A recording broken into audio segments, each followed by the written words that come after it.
우리에게 주시는 말씀은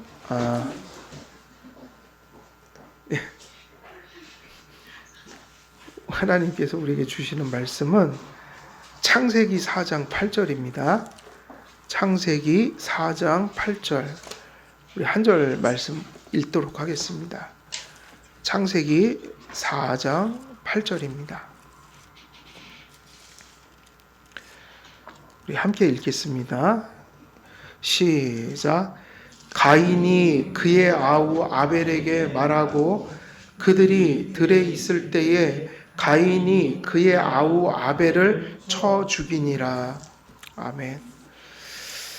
예, 오늘 이 8절 말씀은 이제 우리 지난 시간에 이어서 또 새로운 또 이제 문단이 시작되는 곳인데, 아벨이 드디어 이제 최초의 살인을 저지르는 장면이고, 그것으로부터 파생된 어떤 일들을 이 말씀 속에서 기록하고 있습니다. 그래서 주어진 본문에는 가인이 자기의 동생 아벨을 죽인 인류 최초의 그 살인죄가 기록되어 있고요. 우리가 앞서 살펴본 가인을 향한 그 하나님의 책망 가운데 나타난 그 하나님의 경고가 가인에게 그대로 실현되고 있는 것을 우리가 확인하는 또 그 내용이기도 해요. 그러니까 하나님께서 누구에게 경고를 하셨죠? 가인에게 경고를 하셨잖아요. 근데 지난 시간에 그게 중요하다고 그랬어요. 살리려고 하셨지 죽이려고 하신 게 아니다. 하나님은 사람이 죄짓고 심판받는 것을 기뻐하시는 분은 아니에요. 그것을 공의로 시행하시지만 사람이 그렇게 심판받고 형벌받고 멸망받는 것을 하나님이 기뻐하실 리는 없는 거죠.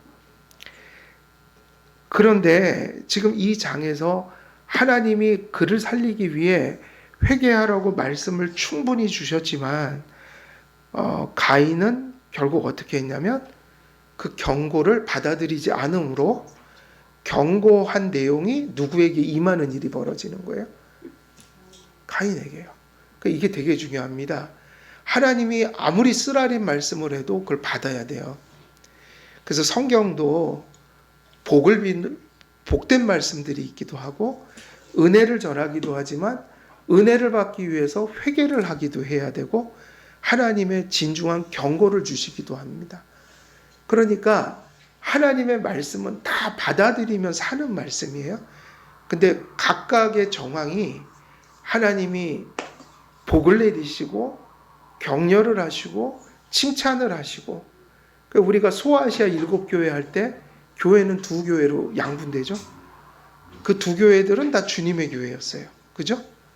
그러니까 소아시아의 7교회가 양분된다고 할 때 그 양분된다는 얘기가 다 주님의 교회였다고요. 그죠? 근데 한쪽에는 메시지가 어떻게 나갔죠? 칭찬하는 메시지가 나갔어요. 왜냐? 또 부족하지만 성실히 진정성이 있게 또 하고 있으니까 그들이 완전해서 하나님이 칭찬한 게 아니라 주신 은혜를 붙들었기 때문에 칭찬하셨어요. 그러나 또 한편에는 그 은혜를 온전히 붙들지 않고 산 교회들도 있었죠. 그러니까는 다 사랑하는 교회인데 칭찬할 때가 있고 뭐 할 때가 있는 거죠? 책망할 때가 있는 거죠. 근데 우리가 사경에 가서 얘기했듯이 그 바로 책망은 그 교회를 깨우기 위한 거였지 그들을 괴롭히려고 했던 것이 아니다. 다시 말하면 우리는 때때로 주님께 칭찬도 받고 때때로는 아주 은혜스러운 말씀을 많이 받지만 그 은혜스럽다는 것이 상당히 뼈아픈 것도 있다는 거예요. 우리가 잘 살지 못할 때는 책망을 들어야 한다. 가인에게 하나님이 경고를 주신 것은 그를 살리고자 했던 거예요. 그러면 그 경고의 말씀을 들으면 그것을 수용하면 그 경고했던 것이 임했을까요? 안 임했을까요? 임하지 않았겠죠. 그래서 이런 말씀은 아주 그 대표적인 게 바로 그 니느웨에 하나님이 심판을 전했던 때였어요. 요나에게 니느웨에 가서 심판을 전하라고 했습니다. 다른 것을 전하는 게 아니라 뭘 전하라고 그랬어요? 심판을. 근데 오히려 요나는 그 자기의 그 하나님의 신성한 그 하나님의 그 신정 국가를 허물어뜨린 그 아수르, 그 어떻게 보면은 그들을 압제했던 자들 아니에요? 그들에게 복음을 전하는 게 싫었다고요. 그래서 그들이 회개 안 하길 바랬던 거예요. 그래서 심판을 전하라고 할 때 정말로 한참 걸릴 길을 훨씬 대충대충 전하면서 빨리 끝내버렸어요. 근데 놀랍게도 니느웨는 어떻게 했어요? 회개를 해버렸단 말이에요. 그래서 요나가 화가 났던 거죠. 모든 게 너무 좋아진 거예요. 아무 일도 없었던 거예요. 그러니까 그 얘기는 무슨 얘기냐면요. 하나님의 은혜는 두 가지인데 하나님이 칭찬하실 때도 있지만 책망하시는 것도 우리를 살리는 그것이 영약 같은 생명 같은 말씀들이다. 그러니까 문제는 무엇이 그 말씀을 복되게 하고 그것을 복되지 않게 만든 그 모든 거는 뭐 때문입니까? 항상 그 답은 말씀을 수용하느냐 거부하느냐 리젝트하느냐. 근데 이제 가인은 리젝트했죠. 거부해버렸어요. 그래서 이 안타까운 일이 벌어졌습니다. 네 앞에 죄가 엎드려 있느니라. 네가 나오면 문 열고 나올 때 그 사자가 너를 삼켜버릴 거야. 그 제발 빨리 회개해라. 네 문 앞에 있는 그 사자를 제압해라. 근데 했어요, 안 했어요? 전혀. 가인은 한 귀로 듣고 한 귀로 흘려버린 것 같기도 하고, 그리고 어떤 의미에서는 아벨을 죽인 거는 바로 그 말씀 때문에 죽인 거라고요.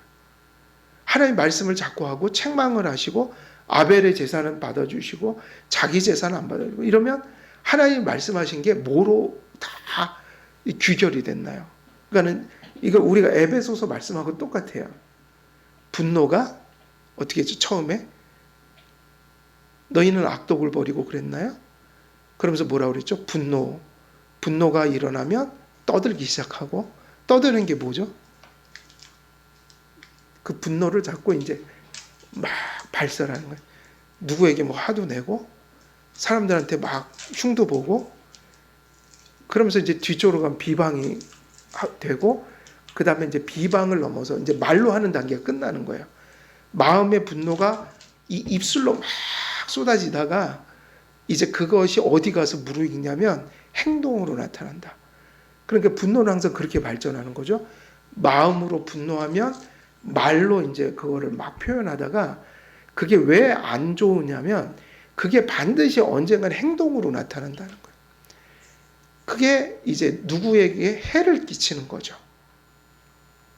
근데 가인이 그랬어요. 근데 이 분노가 상당히 불경한 분노예요. 누구에게 화를 내는 겁니까, 사실은? 아벨에게 화내기 이전에 하나님께 화내는 거예요. 아니, 제사를 안 받아주신 게 아벨 잘못은 아니잖아요. 아벨은 제사를 받는 신이 아니잖아요. 누구 때문에 화났죠?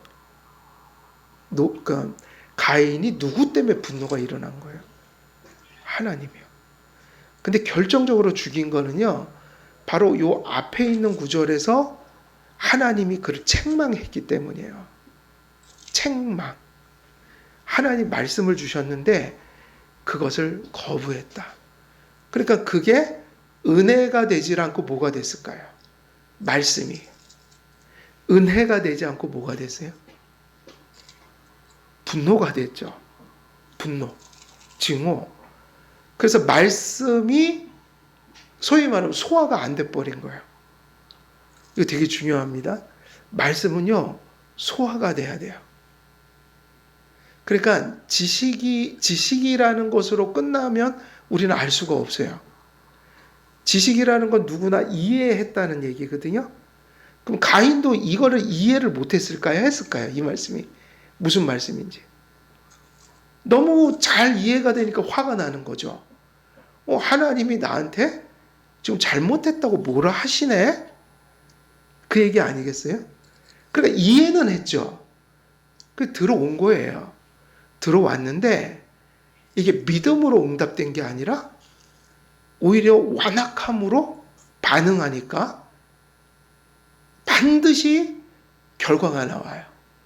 그래서 우리가 이게 참 중요한데요. 왜 소가 풀을 뜯으면 무엇을 만들죠? 이거 중요한 격언이죠. 그 속담 같은 거예요. 소가 풀을 뜯으면 뭐를 만들어요? 예전에는 가난한 분들이 참 많아서 제가 어렸을 때도 그때도 아이들에게 젖 먹이는 것이 힘든 그 동네 아주머니들을 제가 본 것 같아요, 많이. 그래서 그때 왜 어머니들하고 얘기할 때 그 얘기 저 들었거든요. 젖이 안 나와. 먹을 게 없어. 근데 그때 정말 우리 면목동 저희가 거기서 살았지만 거기 옛날에 제가 학교 들어가기 전에 7살 때, 6살 때 거기 다 집이 한 채씩 있었지만 그 안에는 항상 단칸방에 사는 사람들이 한 명씩 있었다고요. 한 가정씩. 구옥들이 다 그렇게 돼 있잖아요. 구옥이 있고 거긴 다 새방 사는 사람들.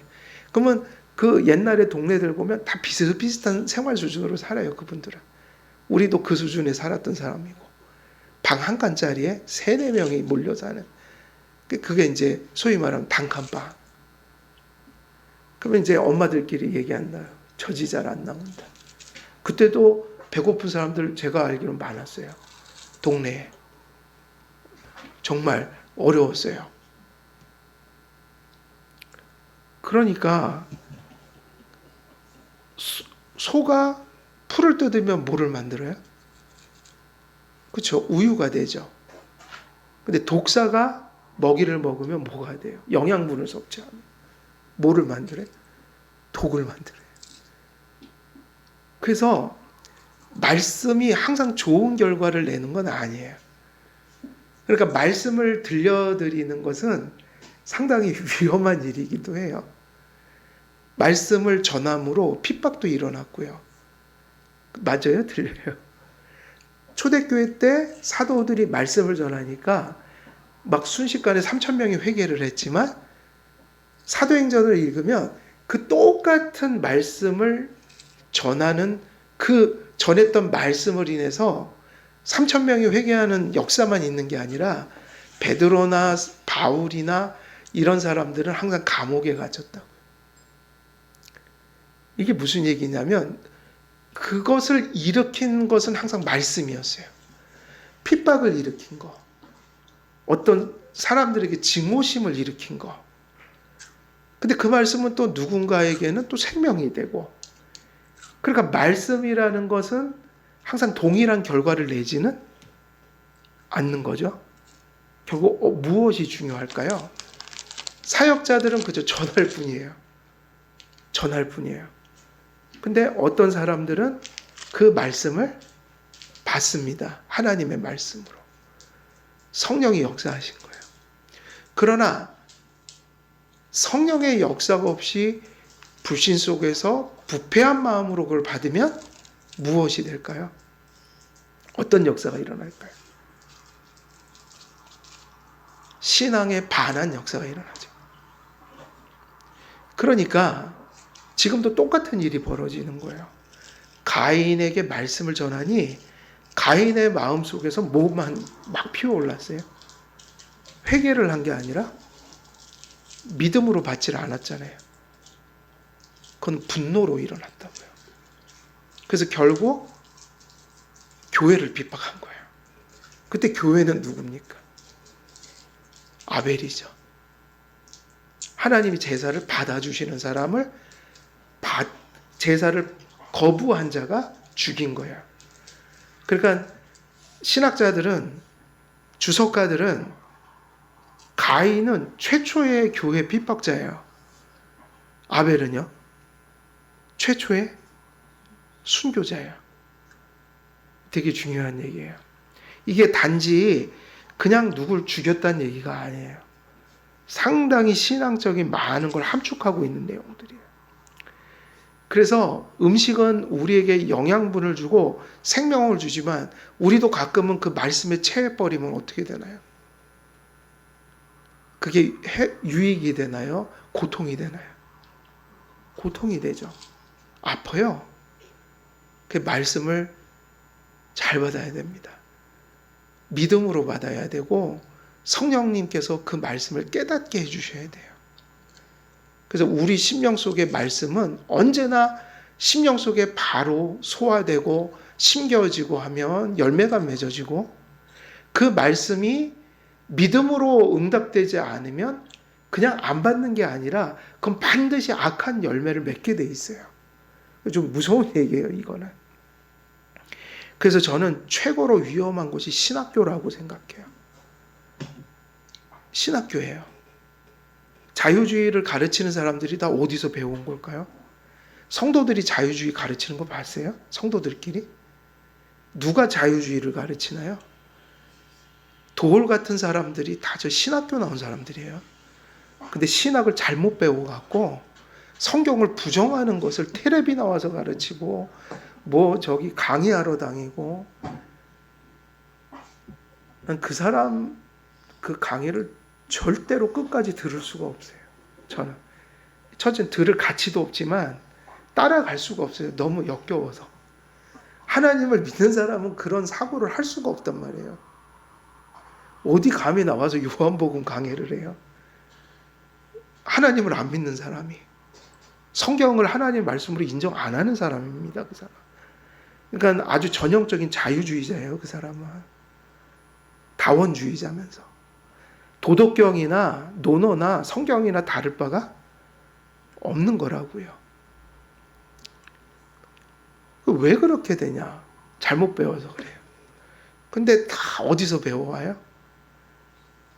교회에서 성도들이 가르치지는 않잖아요. 오랜 시간 성경 무슨 신학을 하고 이런 거 다 목사들 아니에요? 신학 교수들 아니에요? 그들이 얼마나 성경을 많이 봤겠어요? 성경을 잘못 보면요, 그렇게 되어버리는 거예요. 그 무서운 거예요. 교회를 허물어 떨어버려요. 그러니까는 불신자들이 성경을 안 믿는다는 거는 저는 그렇게 문제시하지 않아요. 그건 당연하니까. 세상 사람들이 성경 믿는다고 너희 죽여버릴 거야? 저 당연하다고 생각해요. 그럴 수 있다. 근데 교회 간판을 걸고 안수를 받은 무슨 신학 교수라며 목사라고 하며 이런 사람들이 자유주의를 가르치고 다원주의를 가르치고 무슨 그 있을 수 없는 이단설들을 가르치고 이러잖아요. 그러면 진짜 교회를 허물어뜨리는 것은 교회에서 나오는 거라. 교회에서 나오는 거라고요. 이단이 어디서 나와요? 여러분, 이단이 다 어디서 나왔어요? 다 교회에서 나온 거예요. 교회에서 세례받은 사람들이고, 어느 순간에는 막 갑자기 교만해져가고 막 가르치고 다니는데, 그 사람들 속에 그게 우유를 만들고 있는 게 아니라 독을 만들어갖고 나중에 머리 빳빳이 세운 독사로 다 자라나면 이제 교회를 막 해치고 다니는 거야. 무서운 얘기입니다. 항상 이단도 거짓 교사도 어디서 나오냐면 교회 안에서 나와요. 그래서 교회가, 신학교들이 그러니까 밖이 아니라 내부가 성경과 성령님을 가슴속에 모셔서 참된 믿음의 전제 위에서, 또 교회가 2000년 동안 그렇게 성경을 바르게 해석하고 정립한 그런 교회의 교리와 교의들과 신앙 고백들의 근거에서 바르게 신학을 해야 된다. 근데 그 바른 말씀을 배우는 것도 되게 힘들지만, 그 바른 말씀이더라도 그것이 수용이 안 되면 뭐로 바뀐다는 게 참 무서운 얘기예요. 우유를 만드는 게 아니라 독을 만들어 버린다. 그래서 교회는요, 사실은 저는 목양을 하면서 항상 개척 초기부터 지금까지 늘 긴장하면서 살았던 것 같아요. 그 긴장을 풀진 않았어요, 한 번도. 제가 이 한길교회에서 사역을 언제 마칠지는 모르지만, 제가 이 강단에서 내려오는 그날까지는 저는 절대로 긴장감을 내려놓지 않습니다. 그 긴장감이 뭐냐면, 그냥 바른 교리를, 바른 말씀을 전하는 게 늘 깨어있고, 그걸 긴장하지 않으면 어느 순간인가는 모두 다 실수할 수 있고 그릇된 교훈을 교회가 받을 수도 있는 거예요. 긴장해야 된다는 거죠. 항상 긴장해야 합니다. 우리가 바른 말씀으로 가야 한다. 그래서 안타깝게도 가인은 놀랍게도 하나님의 말씀을 들을 때 그것이 그를 어떻게 만들어 버렸어요? 분노케 만들었고 그 말씀을 들음으로 인해서 놀랍게도 사람을 죽여버리게 됐다. 근데 그게 말씀 책임일까요? 자기의 완악함 때문일까요? 완악함 때문인 거예요. 그래서 우리는 때로는 은혜의 말씀을 전할 때도 있지만 누군가 그것을 몹시 싫어하는 말씀을 전해야 될 때도 있고 때로는 여러분들이 은혜의 말씀을 듣기도 하지만 또 때로는 책망의 말씀을 들어야 할 때도 있겠죠. 근데 중요한 것은 그게 하나님의 말씀이라면 그것을 받으면 사는 거예요. 그게 중요한 거예요. 그래서 저도 인생을 살아오면서 몇 번 되게 인생의 어떤 기로에 섰을 때 되게 쓰라린 말씀이 들려질 때 그거를 받아야만 하는 그런 순간들이 좀 있었어요. 그 되게 받아들이기 힘든 하나님 말씀을 이게 참 되게 힘든 하나님이 나를 몹시 채찍질하는 것 같은 느낌이 드는 그런 아주 통렬한 말씀을 몇 번 인생 살다가 들은 적이 있는데 그것을 저는 받아버렸거든요. 그냥. 근데 너무 평안하고 그리고 세월이 지나고 나서 보니까 그때 그 책망이 없었으면 저는 정말 잘못된 선택을 할 수도 있었겠다라는 생각이 그거는 나중에 살아봐야지 아는 거잖아요. 그럼 그때는 몰라요. 돌아봐야지 아는 거예요.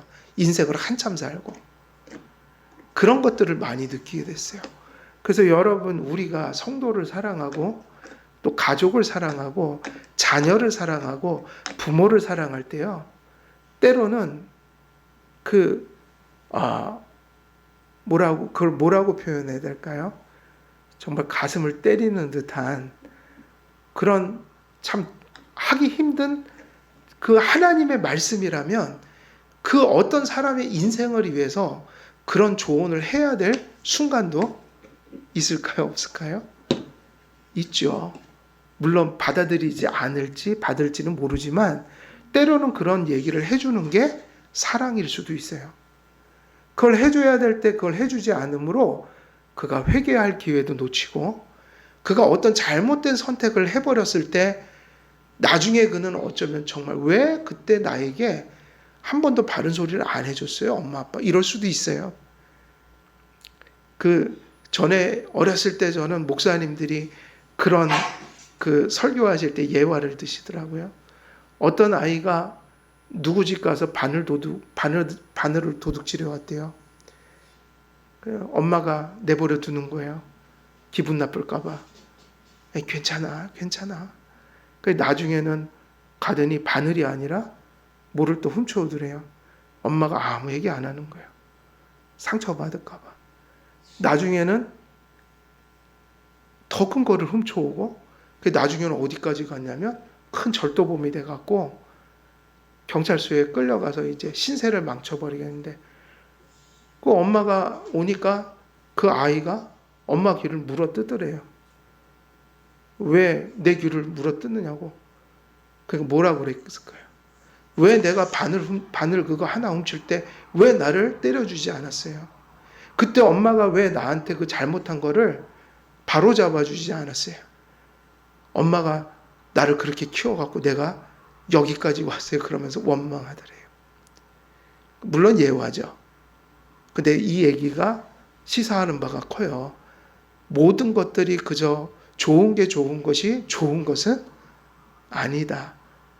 물론 그러한 얘기들이 부모의 바램과 본성에서 나온 것이라면 가능하면 절제했으면 좋겠지만 그것이 하나님 말씀이라면 우리는 아이들의 혹은 자녀들의 혹은 그게 부모일 수도 있어요. 그들의 영생과 그들이 복받기를 위하여 우리가 그들이 복되어지길 위하여 때로는 찢어지는 가슴으로 단호하게 그런 얘기를 해야 되는 어떤 순간들도 있을까요? 없을까요? 중요한 건 그거죠. 그게 내 바램인지 그게 하나님의 뜻이요 말씀인지. 하나님은 사실은 그런 마음으로 가인에게 경고했던 거야. 네가 지금 왜 제사가 안 받아들여진지 알아? 그것 때문이야.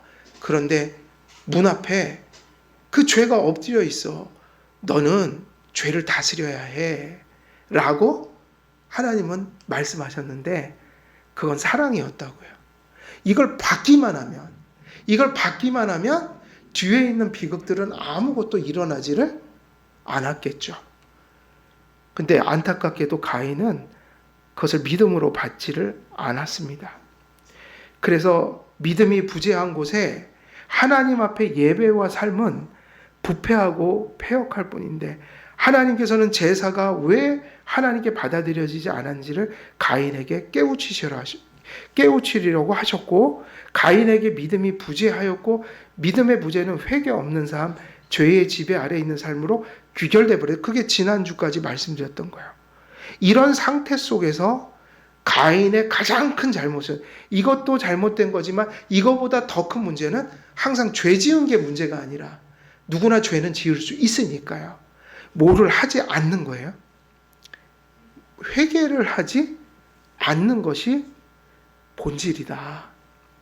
하나님께서 경고하신 대로 믿음과 회개로 하나님 안에 거하지 못한 자는 그 죄가 그 문 앞에 엎드려 있게 되는 것이죠. 믿음과 회개로 죄를 대처하지 못하는 사람, 그 죄를 다스리지 못하는 죄의 지배력 아래에 있는 사람은 결국 고삐가 풀려 죄어되지 않는 죄의 먹잇감이 되고 마는데 이미 가인은 바로 그 하나님을 말씀을 거부하는 순간부터 이미 뭐의 먹잇감이 되어버린 거예요? 그 죄의 먹잇감이 되어버린 겁니다.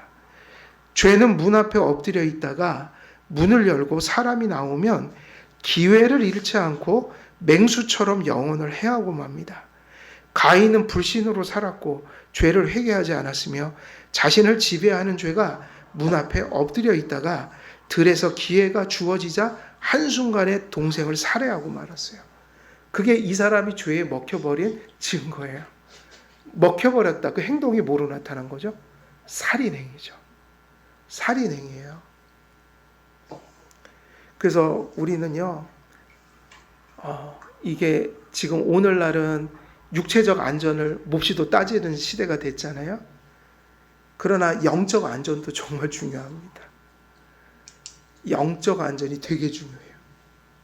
영적 안전은 뭐에 달린 거죠? 여러분, 영적 안전은 무엇에 달렸나요? 여러분들도 다 육체적 안전 위해서 다 많은 것들을 하고 살잖아요. 집 열쇠도 좋은 거로 달아놓고 아무나 못 들어오게. 근데 영적 안전은 어디서 오는 걸까요? 말씀. 그렇죠? 근데 그걸 조금 다른 말로 그 결국 말씀을 우리가 믿고 따른다는 거 그게 무엇을 의미하니까 그렇게 말씀이 중요한 거예요? 그러니까 말씀이 중요하잖아요. 이렇게 공부하고 설교 듣고. 그럼 왜 말씀이 그렇게 중요한 거예요? 말씀이 결국 무슨 역할을 하니까 그게 그렇게 중요한 거예요? 말씀을 무슨 목적으로 우리가 배우는 거죠? 계시잖아요. 계시. 하나님을 바라보기 위해서. 하나님은 안 보이니까 말씀을 통해서만 보는 거고 또 다른 말로 하면 그 계시의 말씀 진리잖아요. 하나님은 그 말씀을 통해서 찾아오시잖아요. 말씀을 받아들인다는 것은 결국 누구를 내 가슴 속에 두고 산다는 의미일까요? 하나님을. 그럼 영적으로 안전하다는 건 간단해요. 하나님과 함께하면 안전하고요. 하나님 없는 삶은 위험한 거예요. 그럼 그걸 또 다른 말로 표현하면 우리 장정선 성도님 말씀하신 것처럼 결국 하나님을 어떻게 둡니까? 많은 사람들이 나는 하나님과 뭐 동행하고 살아. 나는 하나님과 친해. 하나님 나와 함께 계셔. 그러나 하나님과 함께 하신다는 것도 나의 착각일 수도 있는 거예요. 왜냐하면 이단들도 다 누가 함께 한다고 그래요? 이단들이야말로 무지 강조하잖아요. 지네들의 이단에 안 들어오면 하나님 없다고 그러잖아요. 그 사람들은 우리보다 더 확신을 가져요. 확신도 중요하지만 그 확신이 정말 바른 근거 위에서 온 확신이어야 돼요. 그러면 하나님이 우리와 함께 하신다는 가장 큰 근거는 뭐죠?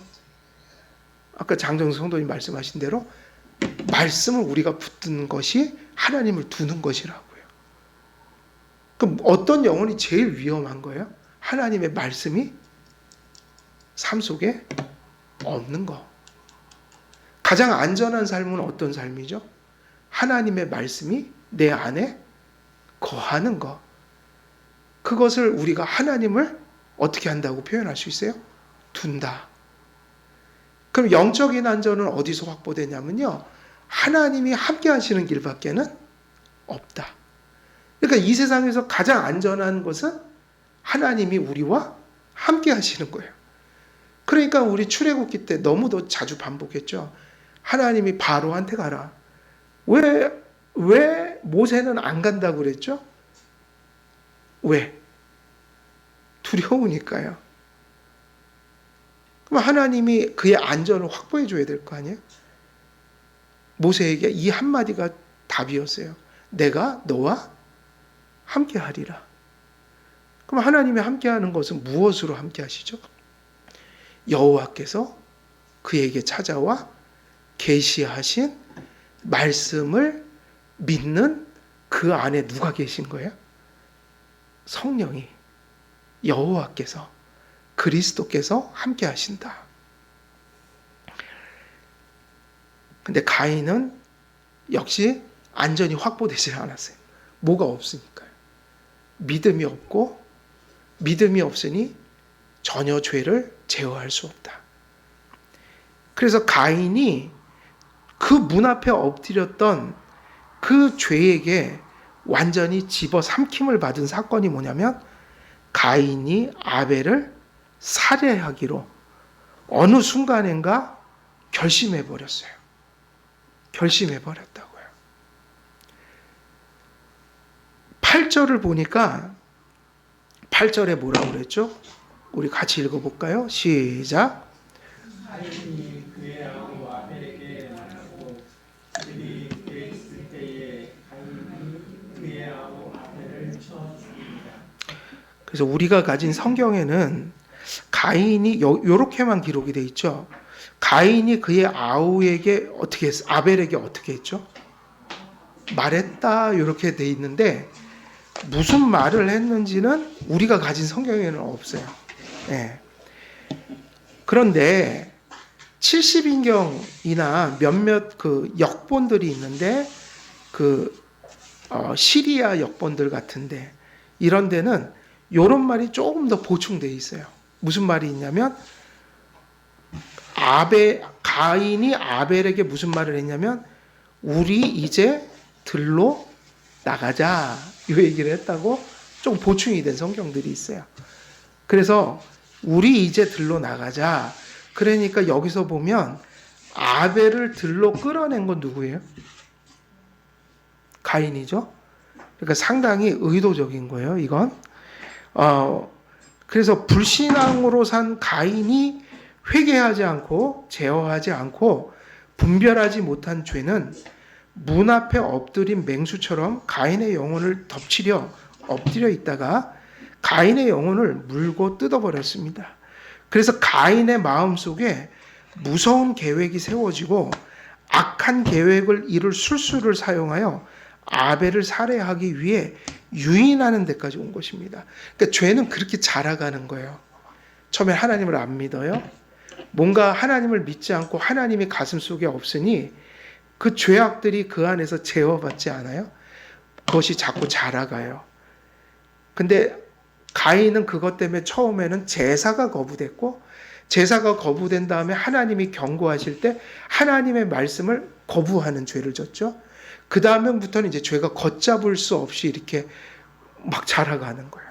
그래서 결국 이 말씀들을 살펴보게 되면 이제 어디까지 오면 거의 이제 그 가인이 다 망가지게 된 겁니까? 누구를 죽이겠다는 결단을 한 거예요. 아벨을 죽이겠다. 그래서 말했다. 그 다른 성경에 보면 우리 이제 들로 나가자. 누구를 이렇게 현혹시키는 거예요. 나가자고. 그래서 이런 마음들이 누구의 가슴 속에서 자라가고 있는 거예요. 그 아까 얘기했듯이 에베소서에서 분노가 말이 행동으로 나타난다고 그랬잖아요. 똑같아요. 뭐 에베소서나 창세기나 보면 그 원리가 똑같아요. 자라갔다.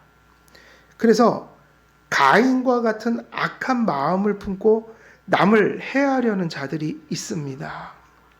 이들은 악을 행하기 순조로울 때는 거침없이 난폭함을 드러내고 자기가 행하려 하는 대로 남에게 해를 가하지만 지금 가인 같은 경우는 정황이 불리하거나 그냥 막 그렇게 할 수 없는 상황에서는 어떻게 하죠? 그것을 위장하고 그리고 그게 죄가 참 무섭다는 거예요. 막 머릿속에서 그런 꾀들이 막 일어나는 거예요. 그 아주 악한 짓을 하는데 그렇게 머리가 돌아가는 거예요. 어떻게 아벨을 죽이면 조용하게 좀 손쉽게 해치울 수 있을까라는. 그래서 이런 거를 우리가 보면 뭐 수사반장, 무슨 TV 보면은 뭐 PD 수첩 뭐 이런 데 보면 그 우리가 경악을 금할 수 없는 그 인간이 사람을 죽이고 해야 하는. 근데 이게 가인 속에서 이렇게 존재했다고요.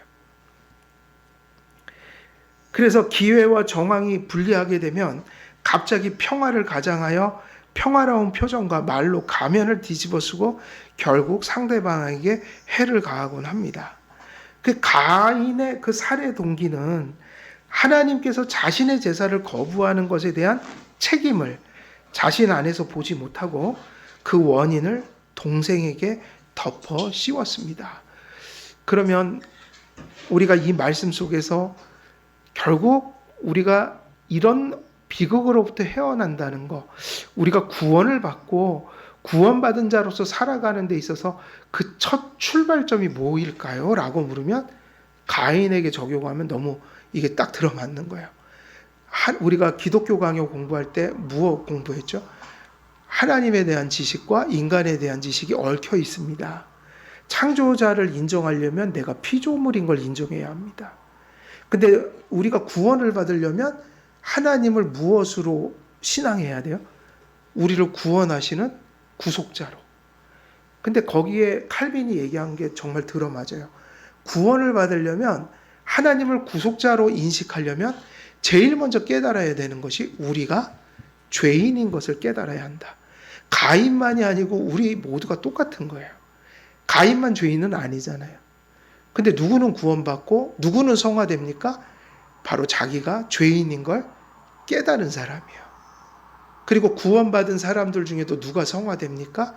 내 속에 여죄가 있다는 것을 늘 인식하고 사는 사람들. 그래서 산상수훈에는 심령이 가난한 자가 복이 있나니 저희가 천국이 저희 것이며, 겸손이죠. 자기를 죄인으로 늘 발견하고 사는 사람인 거예요. 죄를 발견한다고 구원을 받는 건 또 아니죠. 어디까지 가야 합니까? 회개해야 되죠. 이거는 이런 의미예요.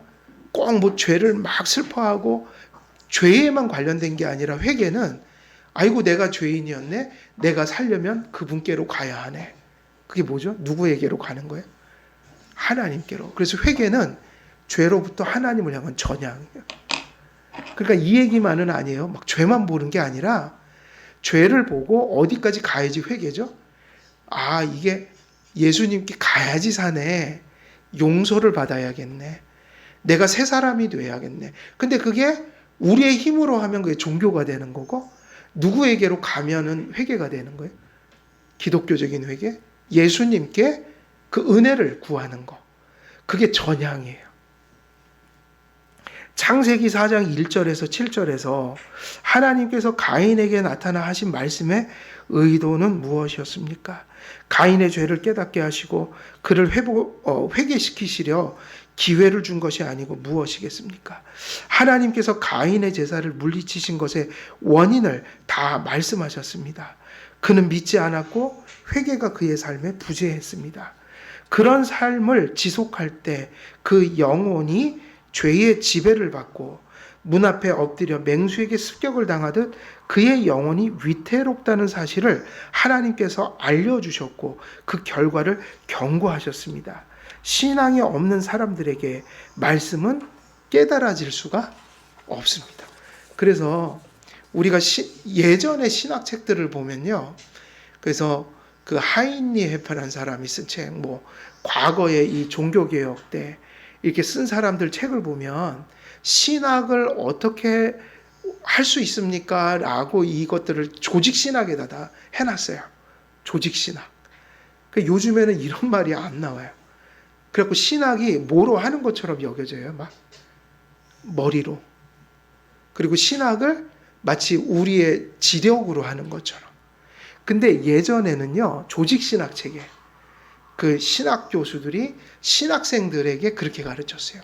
여러분, 바른 신학을 소위 말 우리에게 적용하면 개혁주의 신학을 혹은 장로교 신학을 우리가 배우기 위해서는 조건이 있습니다. 전제가 있습니다. 뭘까요, 그게? 이게요, 신학생들만 아니라 성도님들 똑같은 거예요. 우리 교회는 이거로 말씀 배우고 이거로 신앙 고백을 배우고 가는 거예요. 뭐라고 말했냐면, 우리가 지금 신학교 시험 보면 뭐를 볼까요? 여러분이 신학교 입학하면 면접 볼 거 아니에요. 뭐를 볼 것 같아요? 요즘엔 이런 게 너무 커져 버렸어요. 저 사람이 어디 대학 다니다가 졸업하고 왔지? 교수들이 아주 깜빡 죽어요. 서울대학 나왔다 그러면 연고대 나왔다 그러면 또 좋은 대학 나왔다 그러면요. 그냥 저는 고개를 갸우뚱하죠. 그게 신앙하고 무슨 상관일까요? 성경을 깨닫고 하나님 말씀을 내가 배우고 가르치는 데 있어서 세속의 학교들을 어디 나왔느냐는 게 무슨 상관이 있냔 말이에요. 그렇지 않나요? 근데 요즘에 학교에서 학생들을 뽑을 때 그건 몹시 중요해져 있어요. 여러분, 과거의 조직신학 체계는 그렇게 쓰여 있어요. 거듭나야 합니다. 거듭나야 합니다. 근데 거듭난 자 중에도 그가 신학생이 돼서 교회를 가르치는 교사가 되고 목사가 되기 위해선 그의 가슴 속에 하나님을 경외하는 마음들이 충만해야 합니다.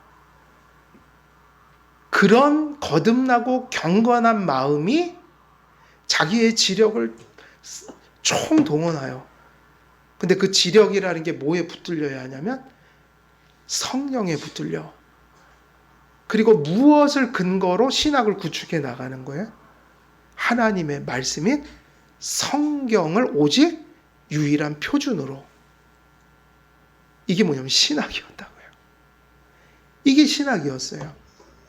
그러니까 신학을 하려면 거듭나야 되는 거였어요. 신학을 하려면 머리가 좋은 게 아니라 그거보다 더 중요한 건 경건해야 하는 거였어요. 이런 것들이 생략돼 버리면 되게 신학이 무서워져요. 그러면 이게 신학생들만이 아니라 교회도 똑같습니다. 교회도 마찬가지예요. 그게 무슨 진리든 그건 거듭나고 하나님을 두려워하며 사모하는 가슴 속에 말씀이 떨어져서 그걸 성령께서 깨우쳐서 누군가의 그 하나님을 아는 지식이라는 것이 실제하게 되는 것이다.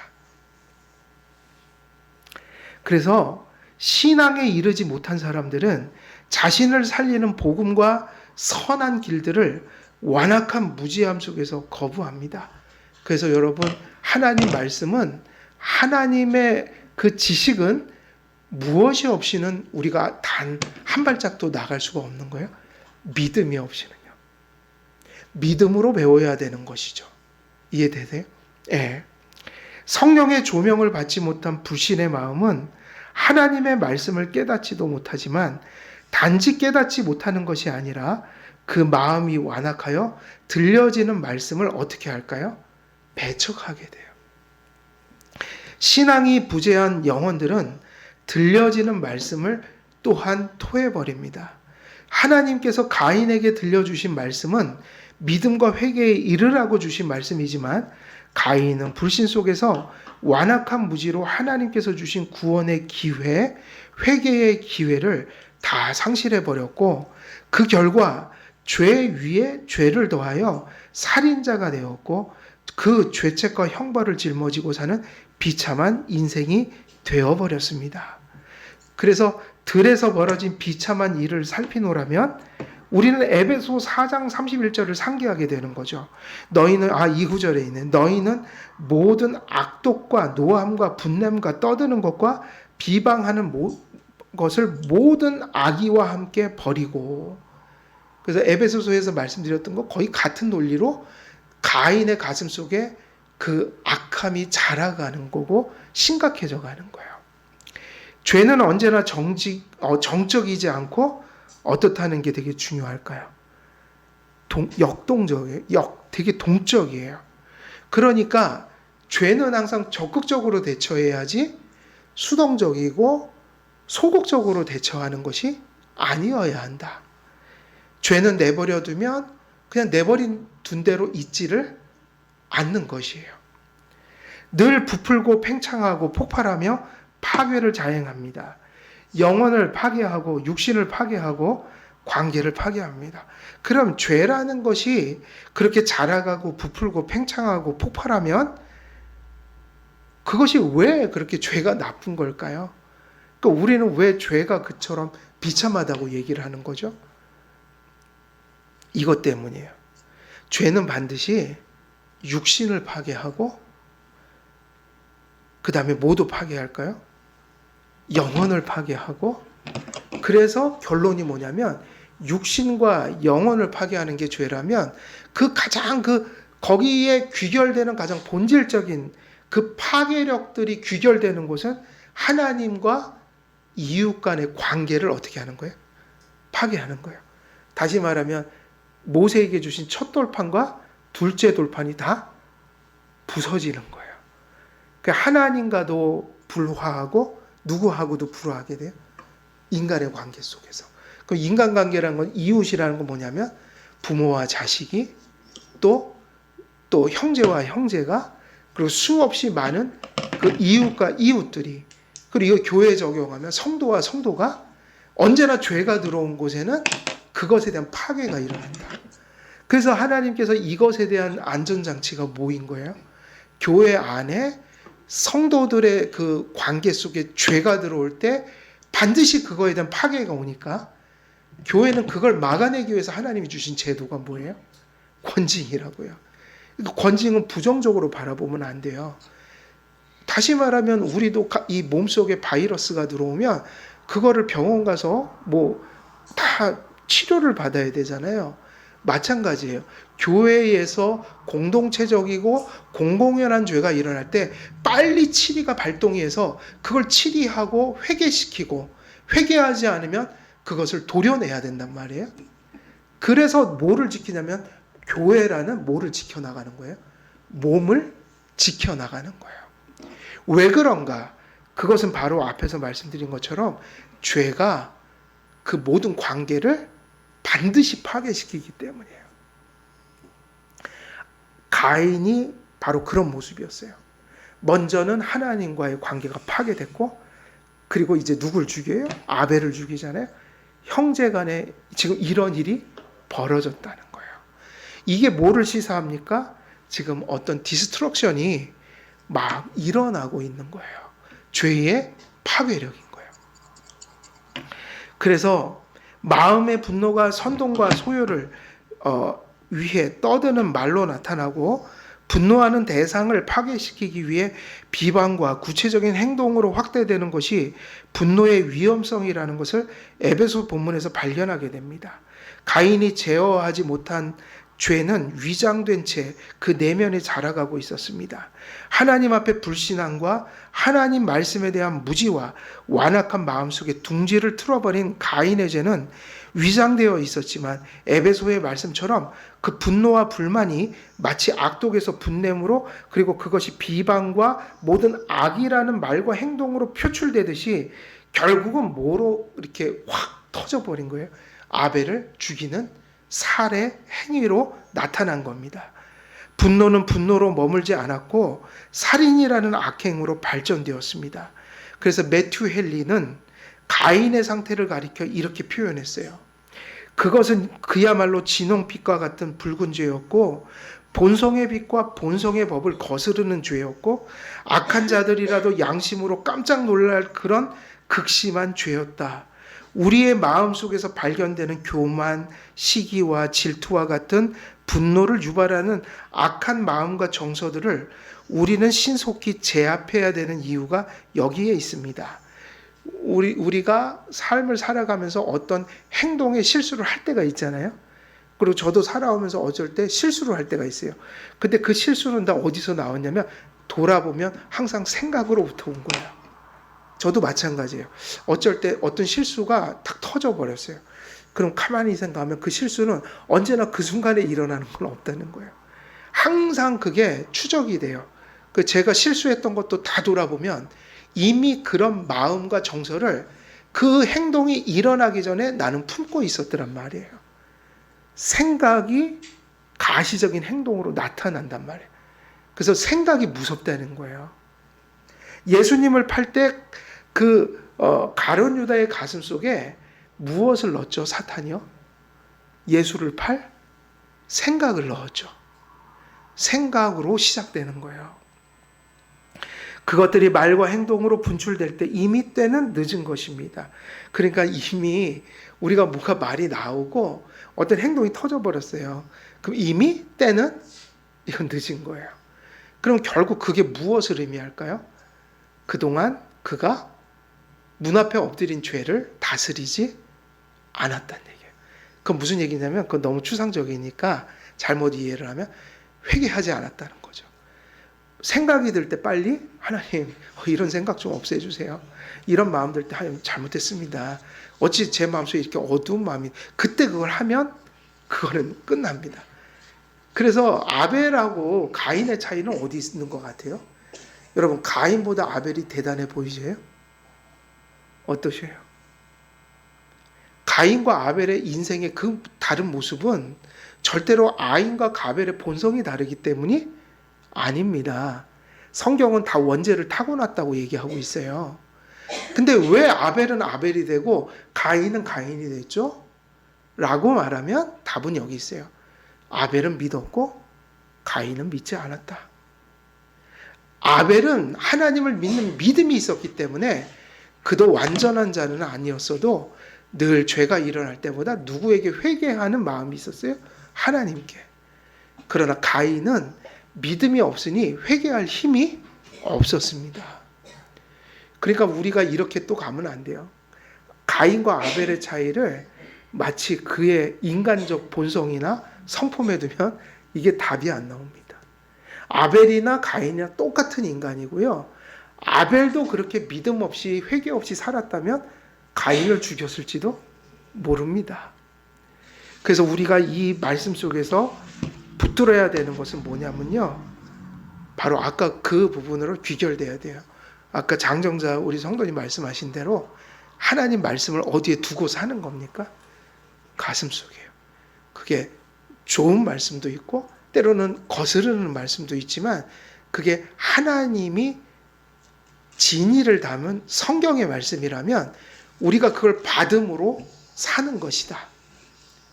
다시 말하면 그걸 가리켜 우리는 뭐라면 믿음이라고 하죠. 하나님 말씀을 가슴에 품고 살면 영원히 안전합니다. 그러면 그 말씀을 품고 사는 게 뭐냐면 바로 하나님을 어디다 두고 사는 겁니까? 우리의 마음에 두고 사는 것이다. 그럼 오늘은 시간 없어서 여기서 끝내야 되지만 결국 결론이 이렇게 나요. 가인의 이 비극은 왜 일어난 겁니까? 답이 나와버려야죠. 그에게 말씀도 하나님도 없었습니다. 그래서 맹수가 와서 그를 해야 할 때 아무런 방비책이 없었던 거예요. 아벨도 여죄도 있고 아벨도 부족한 사람인데 그는 왜 그렇게 죽을 때까지 하나님이 인정하시는 삶을 살고 살 수 있었냐면 그는 하나님을 두고 살았고 죄가 없었던 게 아니라 이게 정말 중요해요. 죄가 없었던 게 아니라 아벨도 죄가 있어요. 그리고 실수도 많이 했을 거예요. 근데 그는 하나님을 두었기 때문에 회개할 수가 있었어요. 그래서 그의 영혼은 안전했습니다. 가인과 같은 그런 위험한 일을, 그런 위험한 생각을 아벨은 하지 않았다는 거예요. 그래서 결론은 오늘도 어디로 귀결돼야 합니까? 우리가 무엇을 가지고 살자? 하나님을 믿고 살고 또 우리가 부족하니까 늘 그 죄가 우리 안에서 지배력을 행사하지 못하도록 회개함으로 우리가 믿음과 회개로 생활하자. 뭐 이렇게 요약을 하면 될 것 같습니다. 오늘 시간 돼서 여기서 좀 끊어 마치도록 하겠습니다. 제가 기도하고 또 기도하는 시간 갖겠습니다. 살아계신 하나님 아버지, 오늘도 가인의 인류 최초의 살인죄를 또 이 절에 기록하셔서 또 저희들이 그 말씀을 붙들고 또 말씀을 전하였습니다. 이 본문 속에서 우리에게 주어진 많은 교훈들이 있는데 특별히 그 모든 교훈들을 규합할 때 우리가 하나님 앞에 믿음을 구하고 또 여죄가 있고 또 연약한 저희들 늘 언제나 넘어질 때마다 또 회개하는 마음 주시기를 또 주님 앞에 간절히 구합니다. 아버지 하나님 앞에 믿음과 회개를 우리의 삶의 실제로 가지고 살아감으로 이 험한 세상 안전한 또 영적으로 그렇게 복된 그러한 믿음의 삶 살아갈 수 있도록 하나님 우리와 말씀으로 함께하여 주옵소서. 감사드리오며 우리 주 예수 그리스도의 이름으로 기도드리옵나이다. 아멘.